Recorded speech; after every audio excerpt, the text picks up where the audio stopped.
Hello,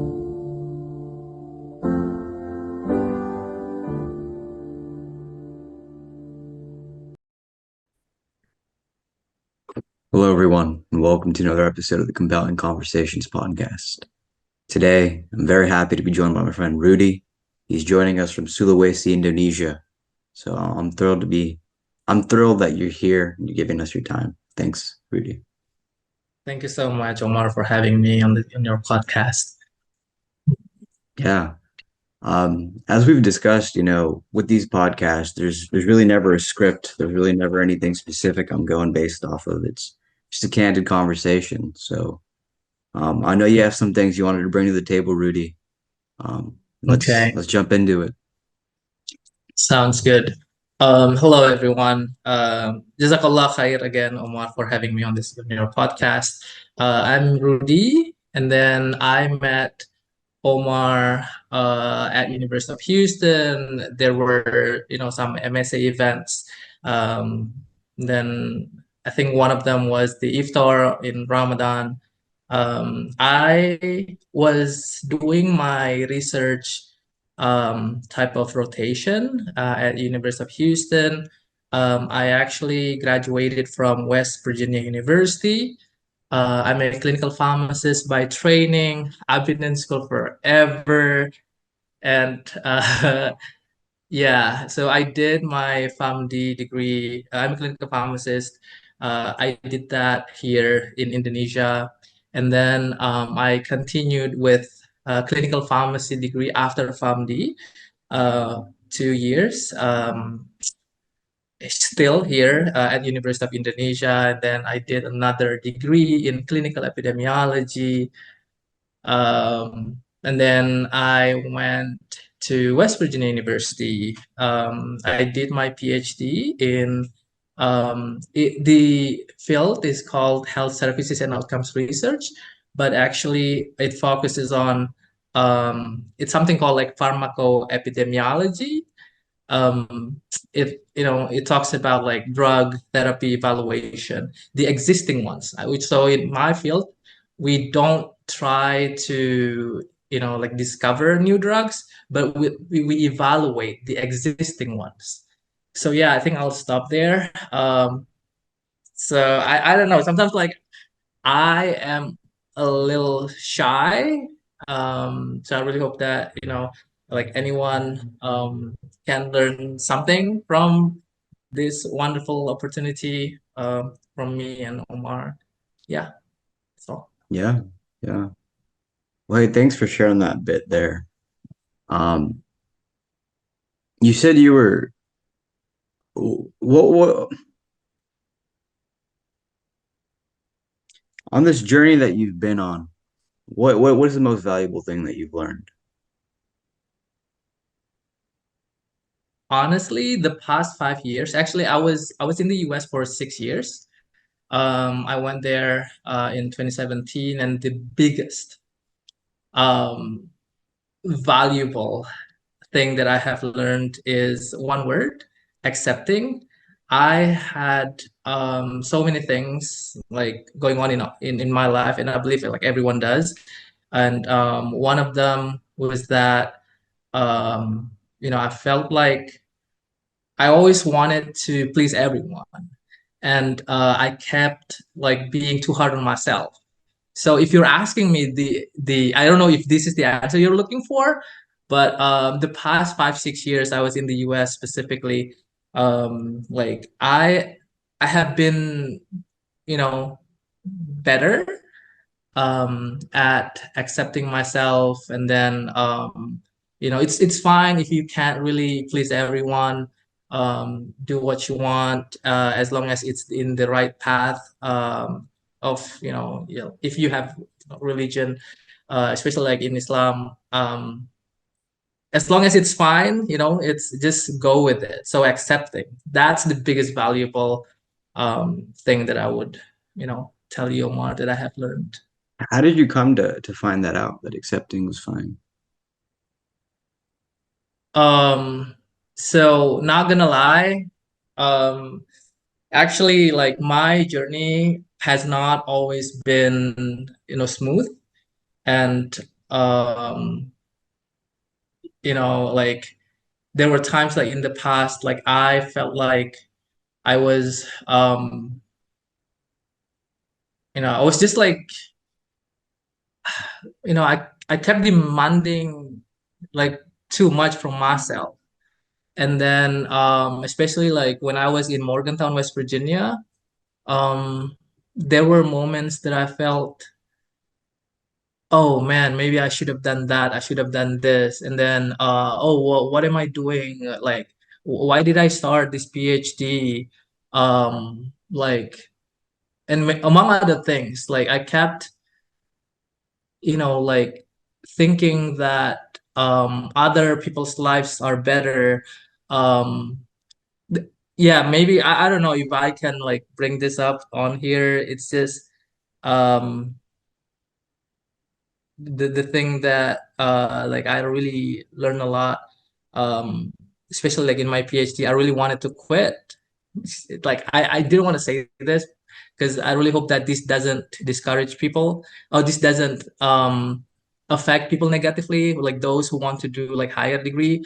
uh this is one of the aspects of my life that I have been struggling with, that you know like, why did I start this and then why did I start that? But I was the one choosing it, so I was already in the program, so I was like, well, this is it, Bismillah, like just go with it, accept whatever like wonderful things that Allah has given you, with you can't really always complain. I really hope that makes sense. But I think yeah, among other things, and specifically in my academic life, I really wanted to quit from my program just because I didn't feel comfortable due to like the toughness of the degree, until interestingly, Omar, I started embracing it. So I accepted it, that I was already in the program, and then boom, it's funny that I can say now I'm loving what I do. So yeah. Wow. Yeah, Yeah, I like how you talk about that, how embracing something opens you up to the possibilities. I think yeah. that's wonderful. I know this might be shifting gears a little, but I just have to say it because I keep thinking about it. And I went on a trip recently, and there were five people in particular. I was like, I'm gonna get these people some gifts. And so I went out and I like specifically chose gifts for these five different people. And when I come back Mhm. home and I visit all five different people and I give them these gifts, um, not a single one seemed very enthusiastic. Yeah, they're kind and polite, like, oh, thank you, cool. But they Mhm. weren't overjoyed. And I noticed that. And it's like one person I gave a gift to, and I'm okay, like, I want to see the reaction. Reaction never came. Okay. Second person, maybe. Same thing happens. Third one, fourth one, last one. Nobody was overjoyed. It's like, oh, thank you. It's very Uh-huh. stale. And it's not a slight on them. I'm not trying to be rude about that. Um, but I just noticed that. And I'm like, how interesting is it that we care so much, to make another person happy or to fulfill an expectation or something, compare. This could connect to comparing. And we realize that at some point, like, wow, it doesn't end up being how we pictured in our mind. Their Yeah. reactions are very different from what we think the reaction might be. So Mhm. it's something I've been thinking about for a while. And I feel like it does in some way relate to what you're saying, where hey, is maybe somebody else's life better than mine or something. We have like a perception in our head, but we don't really know ultimately. We really don't. And that whole aspect of like embracing it, at some point I Yeah. embraced it. Like, yeah, these people just, they didn't really care that much. Like maybe they did internally and I couldn't see it, but I Mhm. embrace it. I did my part and that's it. It's interesting being a Yeah. human being and interacting with other human beings and being on our own journey, and that aspect of just embracing and perception. It's fascinating. Oh my God, Omar. Yeah, oh my God, I cannot agree more with you with that. So I think the main idea of the thing that we're discussing here is you can only do so much um, to please everyone. That's why, especially like we have different standards. Like you have different standard, I do too, and it's just especially one of the examples that you give. When we're presenting, where we're giving something to like someone, and we are expecting them to be ecstatic. We were expecting them to be, oh my God, thank you so much. But they're like, well, thank you. They're trying to be nice, which is fine. But yeah, it is what it is. And I think the outcomes are not in our control. So as long as we have to, try to do our best in giving and in sharing things with other people, that's all that matters. And in my one of my life philosophies is when we give with hearts, then people will accept with hearts too. I can relate so much with the example that you just gave. Yes, but you can only do so much, and inshallah, I think people will feel it if we're, giving them the gifts, like genuinely. I'm pretty sure, like they will sense it. So yeah. Yes. It was a very valuable lesson to me because it highlighted to me once again that my perception of people's reactions can be very different. Mm, I recently announced my third book and nobody really cared. Like I thought like, oh, people would kind of care, but nobody really cared. And the mhm. people I told in person, they were like, "Oh, cool, like nice, thumbs up from a distance." And Yeah, it's just interesting that constantly in my life, I keep seeing this. Oh, as a human being, I think if I do X, Y, Z, then this is how people will react. But then you constantly realize, like, it's not in your hands. It's not in your hands. People just react differently, and we can't always know why.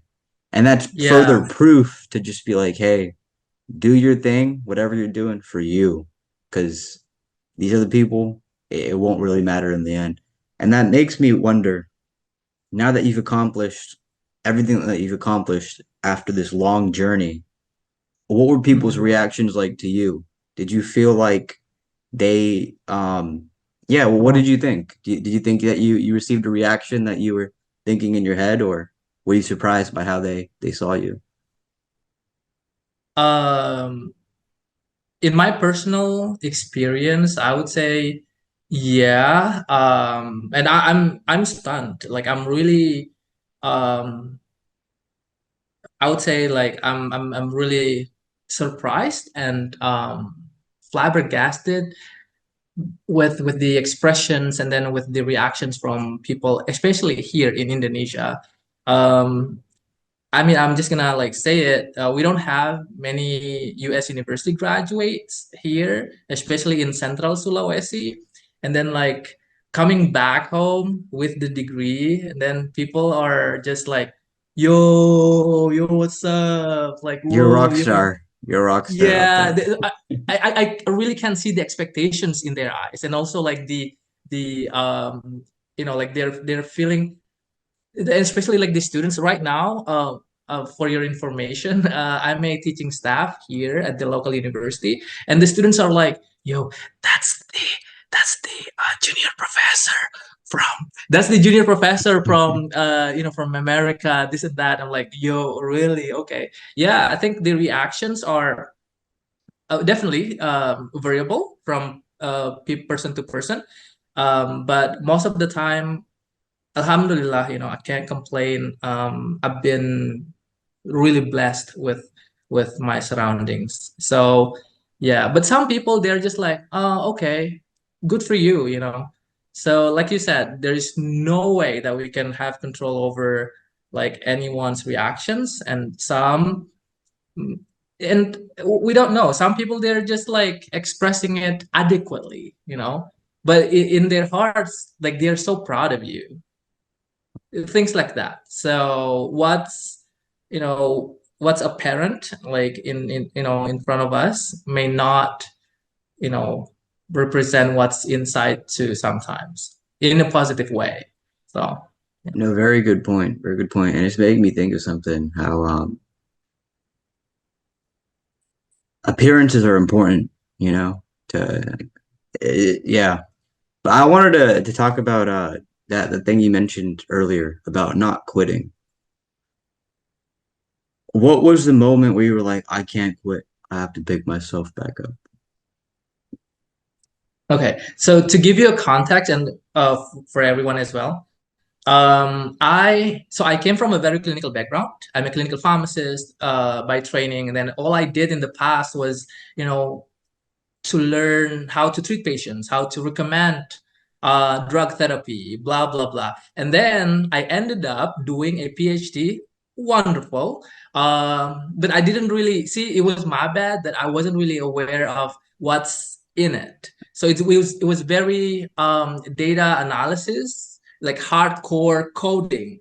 I'm like, what is this? Like, oh no, like I don't belong here. And one of the things that I really admire about U.S. Like educational system is that the support for students, especially the like mental health type thing. Bro, like I went to the the student health center that takes care of like mental health type thing. And I am proudly telling you this. I know some people may have like stigma over, like things like that. They're so afraid of being judged. Well, yeah, you have mental health, blah blah blah. I couldn't concentrate, so I went to see a psychologist, and then like he helped me, like guide through like how to better manage my time and then like my mind. And then Alhamdulillah, right now I'm loving what I'm doing. It's interesting. So yeah. What was your question again? Sorry, bro. Sorry. How did I conquer What the was that frustration? moment where you said, I won't quit. I'll pick myself back up again. Yeah, I just remember my parents. Yeah, I mean, everyone has their own motivations internally, and mine was my parents. I mean, they won't. I called my mom, bro. Mom, can I quit? I don't think that I can finish what I started. Can I? And my mom was like, bro, my dad never graduated from elementary school. Like, he worked as a hard labor at a construction store. So he lifted like heavy stuff and things like that. And then my mom, she did sewing, but not anymore. So I came you know, from a impoverished family. And when I called my mom, mom, I wanted to quit. And then she's like, yeah, quit. Just go home. It's fine.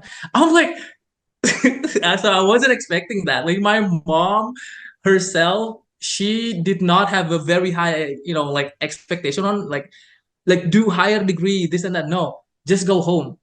And then she's like, what's the point of you getting your whatever degree that you are pursuing, and then you ended up, being medically crazy.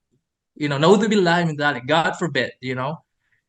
So that being said, I accepted my mom's inputs, and then I consulted with my professor, and then I contemplated, and then my professor, she has been a big help. Had I not met her, I wouldn't have been able to finish what I with my degree.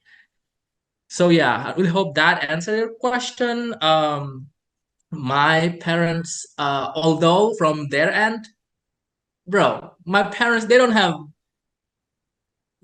honestly, for a lack of a better word, my parents are not really, they don't have high education, and they don't really expect me much. But from their, like even talking to them, that makes me realize that, yeah, I guess I just gotta keep swimming until I see the light at the end of the tunnel. I'm like, Bismillah, I can do this, and then boom, khalas. Oh, Yeah, like that. So I really like that. And I like that part about how your mom's reaction was something you didn't expect, and it kind of further propelled you to to keep going. That was very interesting. Mm, Yeah. yeah. No, I really like this, Rudy, that you kept swimming, That's cool. Yeah. Yeah, before we go to the next question of yours. I just want to add, I think when I was a kid, me and then my other siblings, we were not allowed to have dreams. All my parents cared about back then was just like how to, have something to eat today and tomorrow. So, it kept going on like that. And yeah.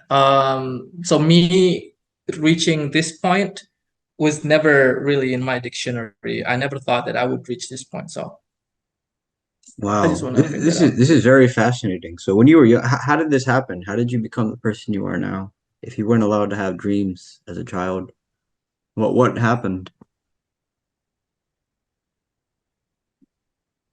Yeah, I think it was a miracle, like a literal miracle. Astaghfirullahaladzim, like I never thought that I would reach this point, like ever. I went to so I came from like a very small province, and then I told my parents, Mom, Dad, can I actually go to another big province to do my higher degree? And they're like, we don't have money, Rudy. Are you sure? Um, yeah, I think so. And then they're like, sure, if then we can gather, we can, get some loan for you, this and that. Um, and then How did that dream one thing come to led to you that you another. wanted to go to another So province?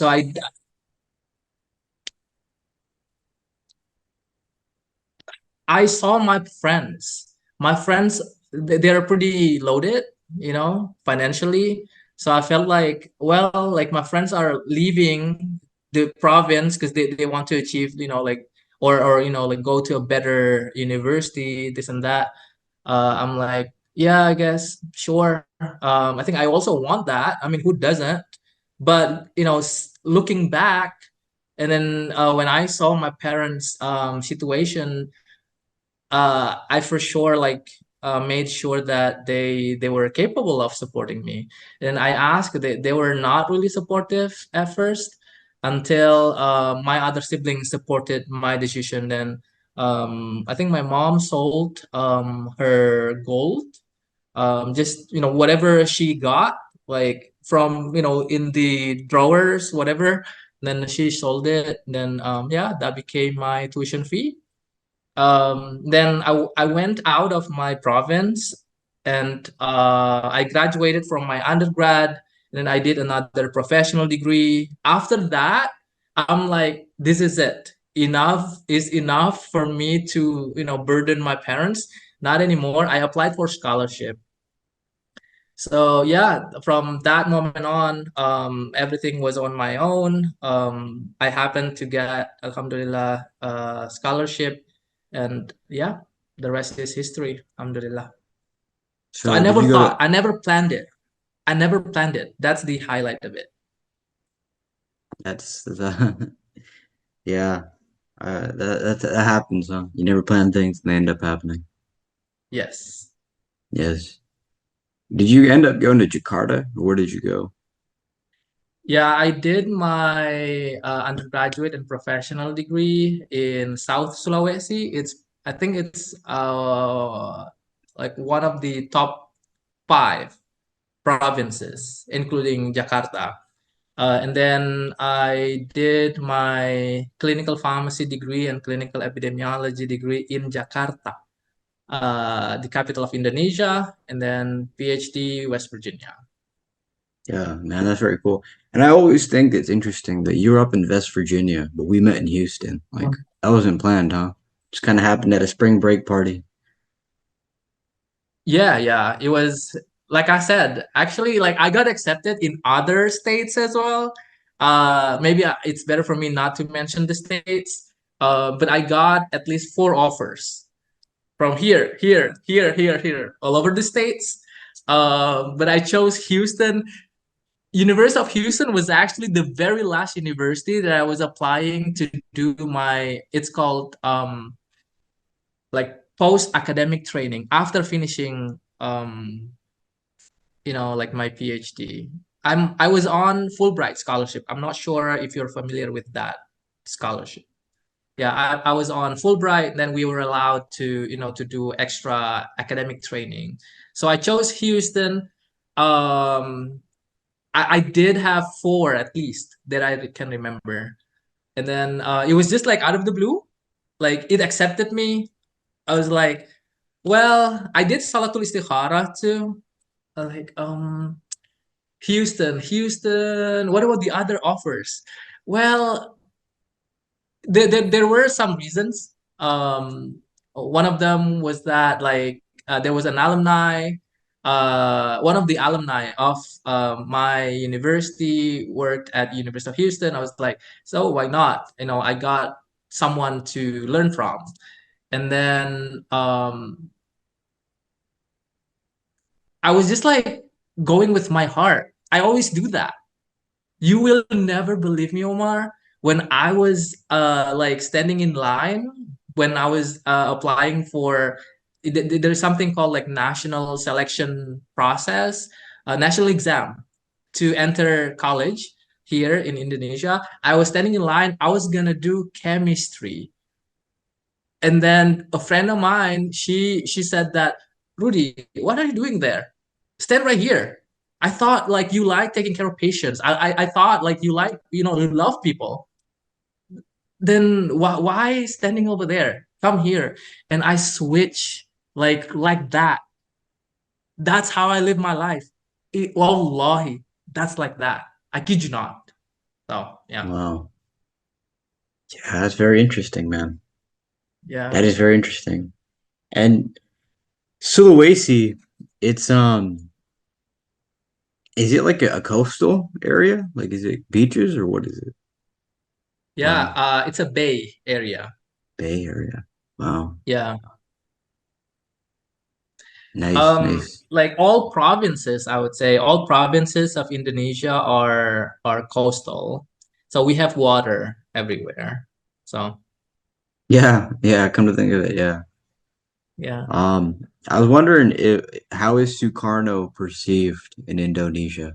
I read a little bit about him. I thought he was a fascinating person. Hmm. Yes. Sukarno is our first president, and I'm trying to find another word, but I can't. Like he's kind of worship in a good way, not like worship, but like everyone knows him, and then even the campus, the university that I'm working for right now, it's located on his name. Mm, Um, so yeah, so it's called like Sukarno Hatta Street. That's like how we love him, and wow. I think as far as I know, there is no complaints that I know of Where is he about him buried? being a president. Uh, in Java Island, Java Island. Have you ever been there? Java Island. Oh yeah, I think I fly there every month. Wow. These days I'm very active. I've been involved in many national activities. I teach in some universities. I fly across Indonesia just to share, my knowledge and whatnot. So that's what Yeah, I that's do. cool. You're a rock star out there, eh? Ha ha ha. No, I'm not. No, no, no, no. No. Yeah. Yeah, Yeah. Indonesia seems really fascinating. It seems like a culture I'd like to explore, you know? There's so many different people on Earth, and sometimes we just get so caught up on our side of the world. It's like, wow, there's a whole globe out there. So many different cultures and peoples. It's very interesting that the Indonesians are the biggest population of Muslims in the world, you know? Yes, 88% off. About last time I checked, it was about 290 million um Wow. people. The population is very big. I think it's the fourth biggest, and then 88% of it are Muslims. Yeah. But we are And not Islamic country though. oh, I didn't know that actually. Yeah, it's not. Is it a secular country? Um, it's a democratic country. So here, so we have our constitutions and everything. They are written. Um, President Sukarno was the one, and also like his vice president. They conceptualize everything. But I think our country was not really based off of solely Islam. No, we have six religions here. First, Islam, and then Christian, um, Catholics, and then Hinduism, Buddhism, and then Confucius. Confucians. Wow. So before Islam, the Yeah, Indonesians, they were Hindus and Buddhists, or what were they? yeah. We had a lot of traders from India, and then also from like Arabian Peninsula. Um, I mean, there were a mix of it. And then also like back then, before our Independence Day, historically speaking, we had so many like kingdoms, Yeah. like, and then they're they had Hinduism and then Buddhism as their religion back then, and also like Yeah. Islam, until like we unite, and then da da da da. That's why like we accommodate and then we admit six of them as our national religions type thing. Interesting. That Confucian part kind of got me. It's like, oh, I didn't know that. Oh, Confucius. Yeah, That's yeah.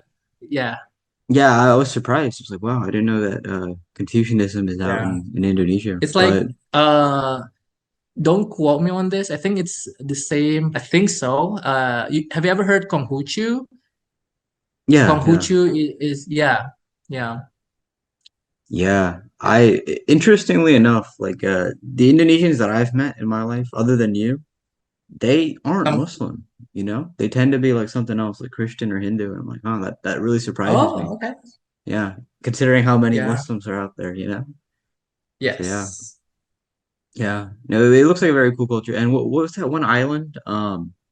That famous like touristic island, but it's like Bali? largely Bali, and it's largely Hindu, right? Yes. Yeah. Um, I think it's more than 80% of the population. It's Yeah. really really like Hindu uh core province. It's Yeah. very Have you ever been independent, there? and yeah, a couple of times. It's like our Oh, New York. It's like our New wow. York over there. It's very touristy. People go there to do like um, fun stuff. And over there, I'm just saying this is a very open conversation again. Please, I'm just letting you know what I know. Over there, alcohol is permissible to be sold on the street or like at cafes openly. But other than Bali, I think it won't be as easy as that. So Is it like that in the rest of Indonesia, or you can't sell no, alcohol? no, not Wow. really. No, even though our Wow. country is not Islamic, like it's not like an Islamic country, but the values are pretty close to Islam. Like we can't Mm. drink alcohol freely. Some people, I think, they still do. Either like hiddenly or like at a bar, especially in big cities. Yeah, we still have Interesting. that too. Interesting. Yeah. Dude, we're coming to a close on our time. I was wondering, Okay. do you have any closing thoughts? Anything you felt like you wanted to say but didn't get a chance to, or something on your mind that you wanted to express? Hmm. Yeah. Oh. I'm gonna go back to my very point, the one that I said about like the accepting. Especially in the era of social media, many times like we get trapped into a you know realm that people start comparing themselves, their lives to others, which is not healthy at all. uh I think I've been there. I really hope I will never go there ever again. It's just like be grateful with whatever you have and focus on what's in front of you. You can only do so much to please everyone. You can only do so much in making your life, great. But as long as we remember that the results of it, the outcomes of our efforts, are not in our hands, we do our best, in making the efforts, in trying to do our best in whatever um, like avenues that we want to achieve success, but the results are in God's hand. So, yeah, I'll I'll leave with that word from me. I really hope the conversation is just is beneficial for everyone, whoever listens to it. Yeah. Yeah, no, thank you. That was wonderful, Rudy. I'm very happy that you were here, man, because this kind of feels like for me getting back into the ring of podcasting. I've been kind of on off, but it's my intention Yeah. to, get back into it. So this was the first time in a minute for me to be stepping back into the territory. I'm very happy that you were a Really? part of it. Yeah, I mean, well, yeah, it feels like that for me. For me, it feels that way. But Okay. yeah, By the way, can you tell me the books that you've published? Like I personally, like, I haven't heard of it. And if you can let me know, probably like I can get it from Amazon. Okay. yeah, If you it's it's just they're called The Incarnate and We Will Never Be Here Again. The third one I just announced. It's not released, but Oh, okay. yes, yes. Yeah. That's that, yeah. Yeah, please WhatsApp me the names of it and I'll find them. Sounds good, man. Sounds good. I'll, Well, I suppose until next time, eh? Inshallah. yeah. Thank you so much, Omar. Appreciate you. Yeah, thank you.